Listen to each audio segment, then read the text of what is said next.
அஸ்ஸலாமு அலைக்கும். எல்லோரும் எப்படி இருக்கிறீங்க?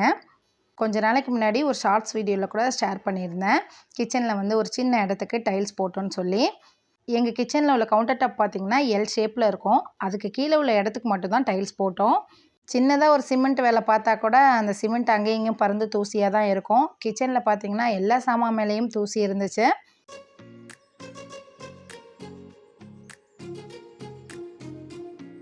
எப்படியும் கிச்சனை ஃபுல்லாக க்ளீன் பண்ணி தான் ஆகணும்.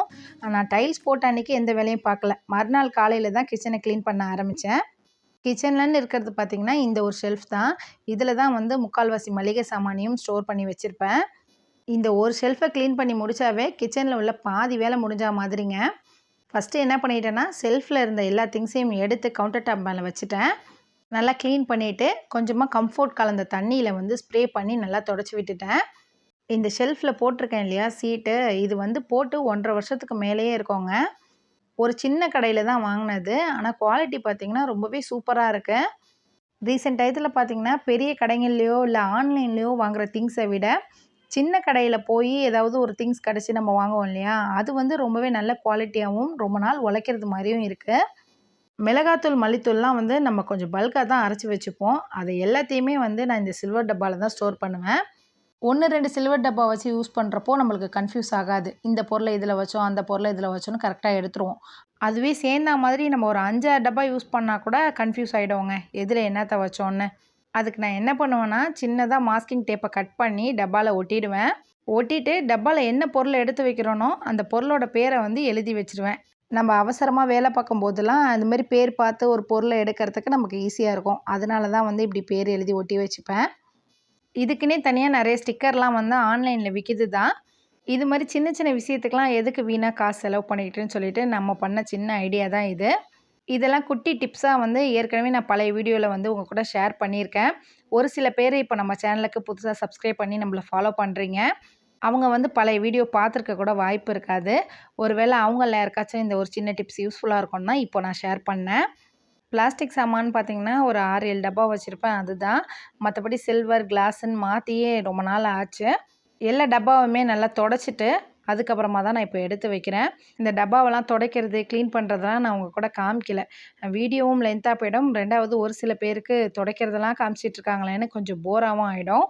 இப்போ நான் காமிக்கிறேன் இல்லையா இந்த உட்டன் ட்ரே, இது வந்து எந்த ஒரு ஆன்லைன் ஷாப்லேயும் வாங்கலைங்க. ரொம்ப ரொம்ப சீப்பாக வந்து ஹார்ட்வேர்ட்ஸில் தான் வாங்கினேன். இது என்னன்னு பார்த்தீங்கன்னா சுவிட்ச் போர்டுலாம் வைக்கிறதுக்கு வந்து இந்த உட்டன் பாக்ஸ் வந்து யூஸ் பண்ணுவாங்க. அந்த உட்டன் பாக்ஸை வந்து எனக்கு தேவைங்கிற அளவுக்கு வாங்கிக்கிட்டு பெயிண்ட் மட்டும் பண்ணிக்கிட்டேன். இந்த பாக்ஸை வந்து இந்த மாதிரி பிளேட்டு வைக்கேன்னு சொல்லியே தான் நான் வாங்கினது. இதை நான் யூஸ் பண்ண ஆரம்பித்து ஒரு 1.5 வருஷத்துக்கு மேலேயே இருக்கும். இதை ரெடி பண்ணதெல்லாம் வந்து பழைய வீடியோஸ்லேயும் போட்டிருப்பேன்.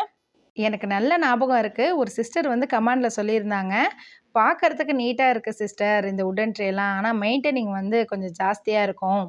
அவங்களோட ஒப்பீனியனை வந்து அப்போ என் கூட ஷேர் பண்ணியிருந்தாங்க. நான் கூட அப்போ நினச்சேன் இது வந்து வீணாயிடுமோன்னு சொல்லி.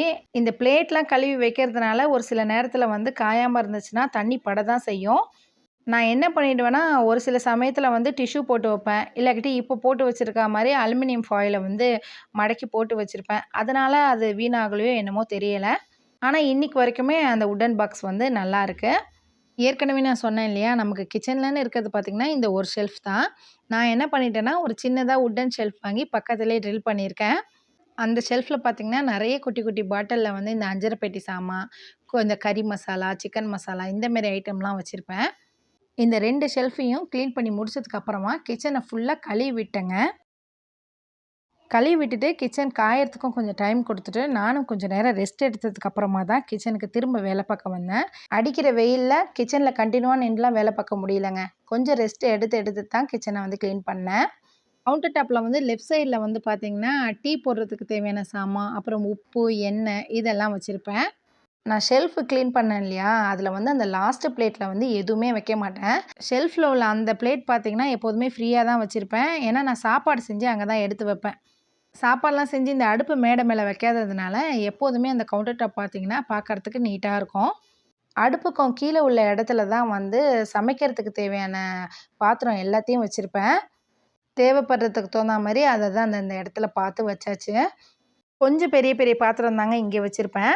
இதுவே வந்து நான்ஸ்டிக்கு, பால் வாங்குறதுக்கு, பால் காய்ச்சறதுக்குன்னு தனித்தனியா வச்சுருப்போம் இல்லையா? அது எல்லாத்தையுமே வந்து இந்த ப்ளேவுட் ஷெல்ஃபில் தான் வச்சுருப்பேன்.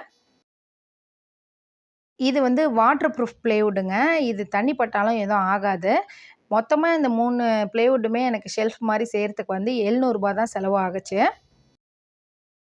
ப்ளேவுட்ட வாங்கி எனக்கு தேவைங்கிற அளவுக்கு கட் பண்ணி நான் ட்ரில் மட்டும் பண்ணியிருக்கேன். எந்த சாமானுமே வந்து ஆன்லைன்ல வாங்கலான்னு தாங்க நான் ஃபர்ஸ்ட்டு தேடி பார்ப்பேன். அதில ஒரு சில மாடல் வந்து ஐடியாவா கிடைக்கும். மத்தபடி அத நம்ம வெளியில செஞ்சு நம்ம கேட்டு வாங்குறப்போ நமக்கு நெறைய பணம் வந்து மிச்சமாகுதுங்க. இந்த சைட் கவுண்டர் டாப்ல தான் வந்து மிக்ஸிலாம் வச்சிருப்பேன். அதெல்லாம் அந்தந்த இடத்துல எடுத்து வச்சுட்டேன். நம்ம மெயினா இந்த இடத்துக்கு மட்டும் டைல்ஸ் போட்டதுக்கு காரணமே இதுதாங்க. இப்போ டைல்ஸ் போட்ட இடத்துல பார்த்தீங்கன்னா, பெயிண்ட் தான் அடிச்சு வச்சிருப்போம். ஒரு வாட்டி இந்த அரிசி ட்ரம்மெல்லாம் வந்து இழுக்கக்குள்ளேயும், வைக்கக்குள்ளேயும் அந்த பெயிண்ட் உறிஞ்சிட்டு வந்து அசிங்கமாயிடும். 6 மாசத்துக்கு ஒரு தடவையாச்சும் பெயிண்ட் அடிப்போங்க. இப்படி அடிக்கடி பெயிண்ட் அடிக்கிறதுக்கு ஒரே செலவா போயிட்டோம்னு சொல்லிட்டு தான் இந்த வாட்டி டைல்ஸ் போட்டாச்சு. எனக்கு பார்த்தீங்கன்னா, இந்த ஷெல்ஃப்ல வந்து கிளாஸ் பாட்டில்லாம் அரேஞ்ச் பண்ணுறதுக்கு வந்து ஸ்டெப் ஆர்கனைசர் மாரி தேவைப்பட்டுச்சு. தெரிஞ்ச ஒரு அண்ணாட்ட வந்து பிக்சர் மட்டும் அனுப்பி எனக்கு இது மாரி செஞ்சு தர முடியுமான்னு கேட்டேன். அன்னைக்கு காலையில தான் கேட்டேன். மதியமே ரெடி பண்ணி கொண்டு வந்து குடுத்துட்டாங்க. 2 ஸ்டெப் ஆர்கனைசருமே சேர்த்து ரூ. 500 தாங்க வந்துச்சு. இப்போதைக்கு இந்த ஸ்டெப் ஆர்கனைசர வந்து நான் யூஸ் பண்ணல. இத பெயிண்ட் பண்ணிட்டு தான் நான் யூஸ் பண்ணுவேன். அப்போதைக்கு ஒரு ஷார்ட்ஸ்லயோ இல்ல வீடியோலயோ நான் ஷேர் பண்றேன்.